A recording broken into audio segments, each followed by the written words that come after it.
Olá, hoje nós vamos para a nossa segunda aula de Física Experimental 1, dando continuidade à nossa discussão da aula passada. Nessa aula passada, nós avaliamos a situação em que, depois de uma série de medidas de uma determinada grandeza física, nós tínhamos que levar em conta, para a expressão final daquela medida, os possíveis erros que nós poderíamos cometer devido a imprecisões tais como a imprecisão ligada ao instrumento e as imprecisões humanas. Esses erros acabam resultando num erro total e nós aprendemos como calcular esse erro total e como expressar a forma final da medida na chamada forma padrão, respeitando uma regra que estabelecia a forma adequada de representar aquela medida da grandeza com o erro total levado em conta. Hoje nós vamos continuar essa discussão avaliando agora, já presumindo que nós sabemos fazer esse passo anterior de fazer a quantificação do erro total e expressar as grandezas da forma precisa, no formato padrão. Nós vamos discutir hoje como, depois de fazer isso e tomarmos uma série de medidas de uma certa grandeza física ou de um conjunto de grandezas físicas, nós podemos representar essas medidas de uma forma universalmente aceita e compreendida. Tá? Essas representações vão se dar na forma de tabelas e gráficos, e é exatamente sobre isso que nós vamos discutir hoje, sobre a maneira de construir tabelas e gráficos através de valores representados na forma padrão. Bom, então para a nossa conversa se iniciar, vamos começar falando sobre tabelas. Né? Então, suponhamos que eu fiz uma série de medidas de uma ou mais grandezas físicas, como, por exemplo, uma situação muito comum nos problemas de Física 1, medir velocidade e tempo. Né? Então, eu meço o tempo e meço em cada instante de tempo a velocidade com que um certo objeto se locomove. Suponhamos que eu fiz essas medidas, expressei esses valores na forma padrão e eu quero organizar essas medidas porque eu tenho uma série delas e eu gostaria que essa série ficasse representada de maneira que qualquer pessoa lendo aquela representação pudesse compreender o que é que ela significa. Bom, então, para organizar isso na forma de uma tabela, eu tenho que respeitar algumas regrinhas, certo? Algumas convenções. A primeira dessas convenções é que, ao construir uma tabela, eu devo dar um título a essa tabela e identificar esse título antes que a tabela apareça. Então, eu tenho, por exemplo, aqui, nessa figura, a tabela em que eu vou representar as medidas de velocidade e tempo. Então, eu coloco um título, identificando um certo número, para o caso de que apareça mais de uma tabela no meu texto, ok? E, ao lado desse número, eu dou um título para a minha representação abaixo. Aqui, uma coisa genérica, como uma tabela de velocidade por tempo de um movimento qualquer. Bom, cada coluna dessa tabela vai identificar uma determinada grandeza. Então, ela vai estar ligada a uma certa grandeza, por exemplo, aqui a tabela da esquerda relacionada à velocidade e a da direita ao tempo.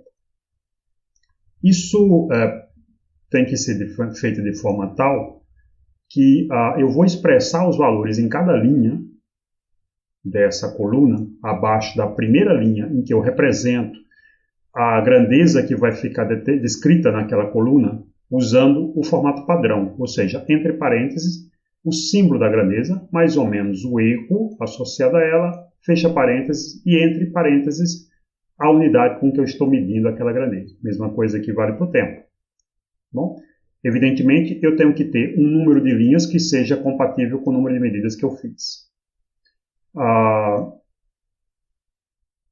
Dessa maneira, eu posso ter uma situação como essa daqui, em que eu representei a velocidade e o tempo, e notem o seguinte, nessas medidas, tanto para a velocidade quanto para o tempo, eu tinha o mesmo valor de um erro total, tá? Representado aqui com dois algarismos significativos, ou seja, respeitando a forma padrão como vocês veem. Ocorre que, bom, claro, cada um desses erros eram valores diferentes, mas eles eram o mesmo para todos os valores de velocidade, valiam 2 metros por segundo, e eram os mesmos valores para todos os tempos, e nesse caso valia 1,5 vezes 10 a menos 1 segundo. Então, quando isso acontecer, quando todos os erros de uma certa grandeza forem iguais, eu não vou escrever repetidamente em cada linha esse erro. Eu vou substituir o delta, nesse caso o V, ou assim como aqui o delta T, pelo valor daquele erro. Ok? Então, sempre faço isso quando todos os erros embaixo daquela coluna são os mesmos.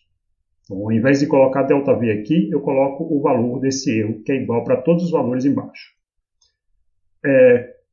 Também a mesma coisa aqui. Essa segunda coluna tem também a particularidade de que esses valores eu preferi representá-los usando notação científica. Então, notem que, por conta disso, eu estou multiplicando o que está entre parênteses por 10 a menos 1 segundo. O que é que significa isso? Que todos esses valores e os seus erros têm que ser multiplicados por 10 a menos 1. Então, esse valor aqui, na verdade, se trata de 0,5 segundos. Tá? Esse daqui de 1 segundo. Esse daqui de 1,5 segundo. E assim sucessivamente. Tá? Assim como esse daqui, esse erro equivale a 0,15 segundos. Tá? Bom, é claro que eu também tenho que respeitar o formato padrão ao escrever a tabela, de maneira que, vejam, nesses dois casos, eu tenho um erro total com 2 algarismos significativos, como eles têm que ser. Isso determina o número de casas decimais que eu tenho que usar. E aí, embaixo daquela coluna, todos os números que aparecerem têm que ter o mesmo número de casas decimais daquele erro expresso com 2 algarismos significativos. Tá?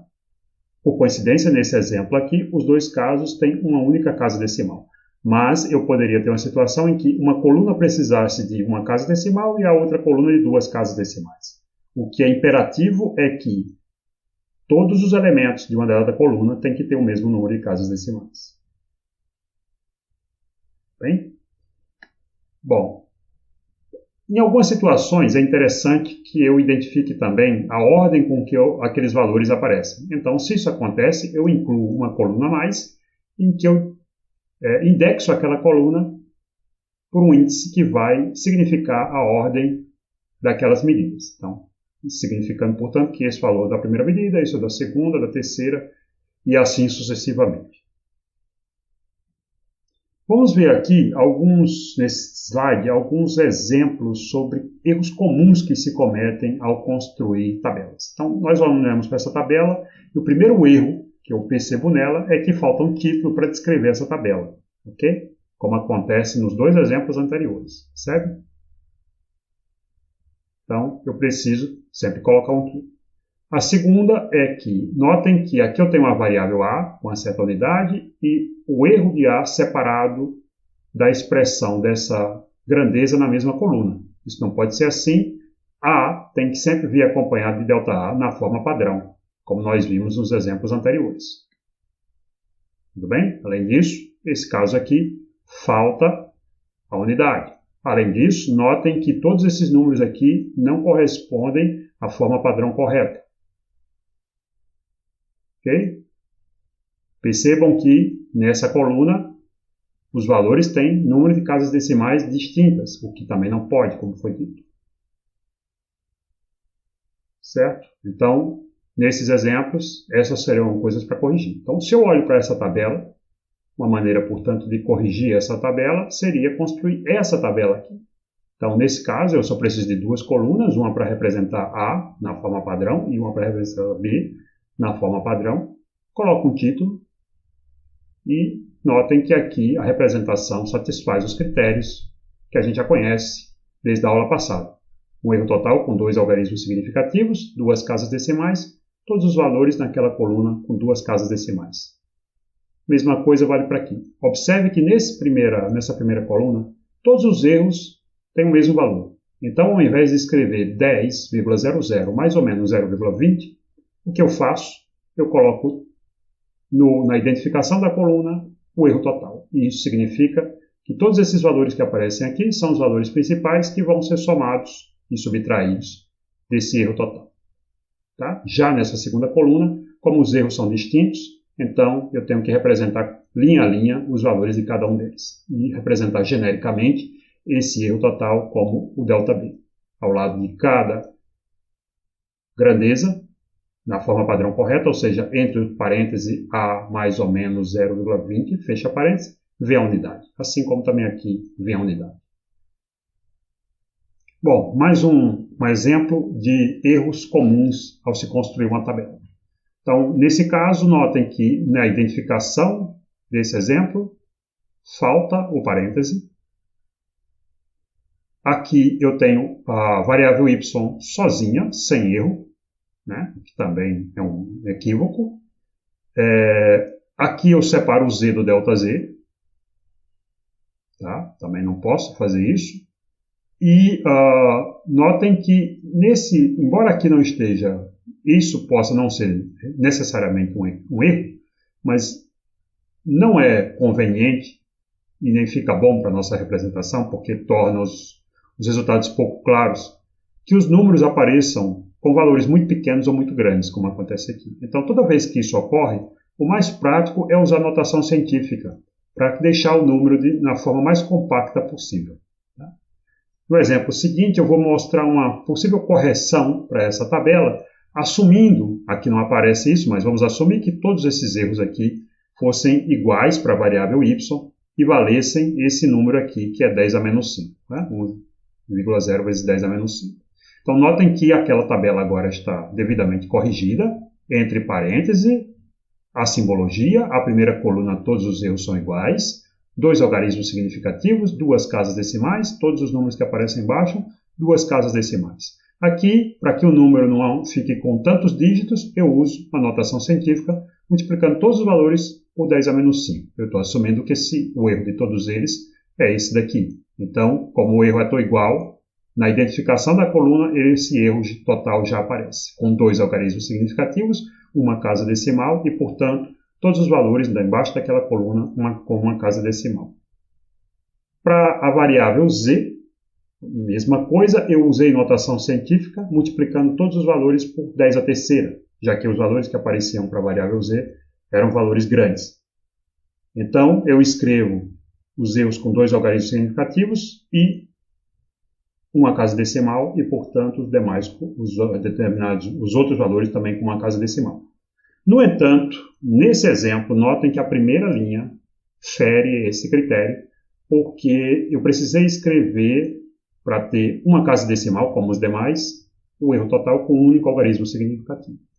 Essa é uma situação que pode ocorrer e disso eu não posso escapar. Como um critério da minha tabela é que todos os valores de uma determinada coluna apareçam com o mesmo número de casas decimais, se eu não puder juntar isso com o fato de que o número tem que ter, no máximo, 2 algarismos significativos, eu vou ter que ceder. Então, aqui eu cedi para esse caso, não escrevi um segundo algarismo significativo, porque isso implicaria em valores com 2 casas decimais, e aí eu teria que fazer isso também, e o preço que eu teria que pagar era que todos os outros erros teriam 3 algarismos significativos. Ok?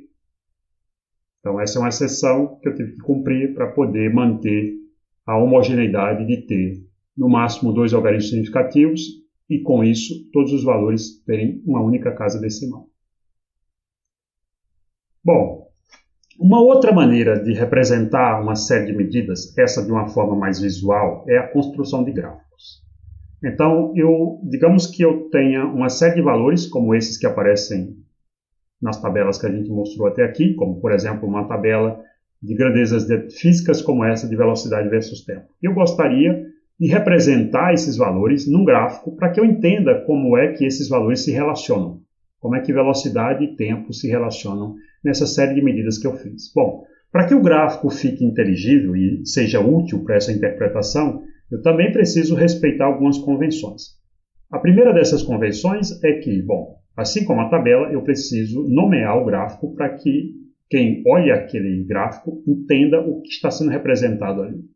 Então, eu preciso de um título, tá? E também preciso que os eixos coordenados, onde eu representarei as grandezas, sejam identificados.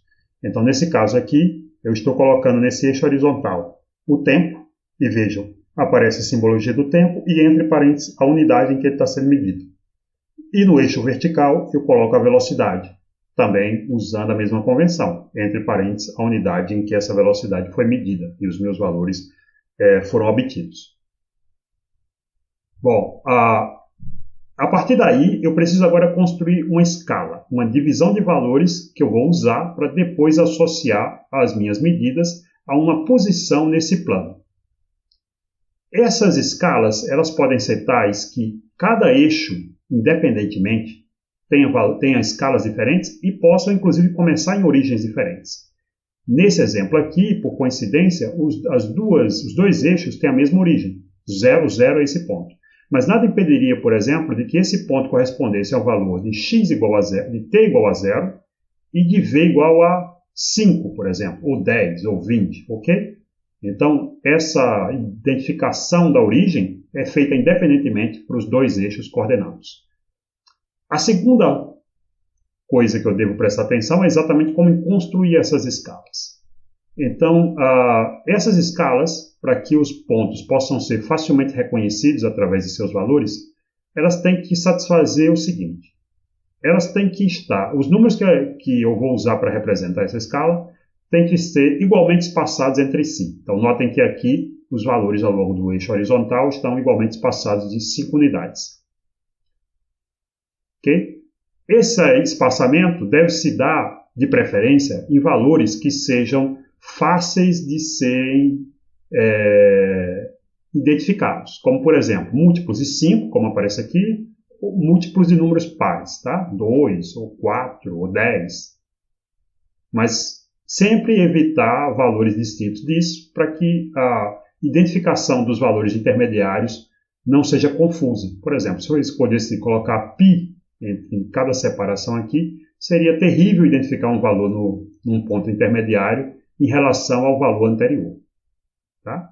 Então, essas duas escalas elas podem ser feitas independentemente. Notem que aqui eu fiz uma divisão de 10 em 10, aqui de 5 em 5. Então, isso pode ser feito independentemente. Tá? Nos dois casos, por coincidência também, cada quadradinho nessa separação aqui vale 5 unidades, aqui também vale 5 unidades, mas eu só nomeei aquelas com 10. Bom? E no caso em que os meus valores que vão aparecer num determinado eixo estiverem multiplicados por um fator de 10, uma notação científica, então o que eu vou fazer é identificar essa notação científica dentro do parênteses que identifica a unidade de medida daquela grandeza, como aqui. O tempo, todos os valores que aparecem aqui devem ser multiplicados por 10 a menos 1 segundo. Então, esse valor, na verdade, corresponde a 30 vezes 10 a menos 1 segundo, ou seja, 3 segundos. Tá bem? Bom, agora, depois que eu construo essas escalas no meu gráfico, eu devo distribuir os meus pontos. E os meus pontos vão ser distribuídos de acordo com os valores que eles foram medidos. Né? Digamos que eu quisesse distribuir esses valores aqui. Então, o primeiro valor é 5 metros por segundo, 5 vezes 10 a menos 1 segundos. Então, dessa forma, tempo corresponde a 5 vezes 10 a menos 1, a velocidade a 5 metros por segundo. Aparece o primeiro ponto. E assim sucessivamente para os demais. Ok? Essa escala de valores aqui, ela vai ser construída sempre tentando fazer com que a versão final do meu gráfico tenha os pontos o mais possivelmente espalhados pela área que eu usar para esse gráfico. Ok? Então, eu nunca vou construir uma escala que concentre os pontos numa região pequena, ou espalhe eles apenas para uma região superior, deixando toda uma parte do gráfico completamente inutilizada. É preciso lembrar que uma vez que eu represente esses pontos, eu nunca devo cair na tentação de juntar esses pontos. Tá? Os pontos que aparecem aqui são os valores medidos. Se eu coloco uma reta, uma curva unindo esses pontos, implicitamente eu estou dizendo que todos os valores intermediários também foram medidos, o que não é verdade. Então, os únicos valores que eu medi são aqueles que aparecem representados por esses pontos aqui. Um vídeo anexo vai ser posto com um tutorial sobre a maneira de construir esse gráfico especificamente aqui, usando aquela tabela que nós mostramos antes, tá bem? Bom, vejam que nesse gráfico, embora minha tabela tenha erros totais, eu não representei os valores dos erros, eu representei apenas os valores principais ou os valores médios, né? Se eu quiser levar em conta o erro, como é que eu faço? Bom, então eu tenho que colocar o que se chama de barra de erro. O que significa isso? Que peguemos, por exemplo, a direção x. Então o meu valor em x, aqui seria o tempo, né? Ele varia de o valor médio menos o erro total e vai até o valor médio mais o erro total. Então eu tenho que, com um ponto médio no centro, construir essa barrinha que vai de x médio menos ΔX, daqui, até x médio mais ΔX, que é esse ponto aqui. Bom, a mesma coisa vale para a outra direção. Então, se eu quero colocar o erro da velocidade, eu também vou colocar uma barra que começa em v menos ΔV e vai até v mais ΔV.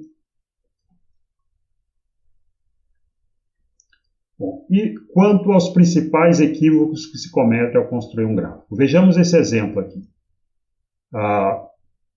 Nesse exemplo aqui, vejam que esse título é muito genérico, ele não explicita o que eu estou de fato representando. Então não basta colocar gráfico 1.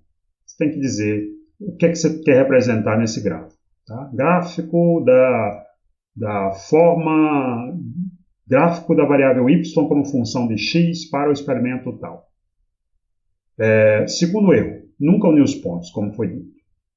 Terceiro erro, se você, ao construir o gráfico, usou essas linhas auxiliares para marcar adequadamente os pontos, essas linhas na versão final devem desaparecer. Elas não podem estar aqui, mesmo que você tenha usado como uma maneira auxiliar de localizar os pontos. Mas a versão final não pode conter essas linhas.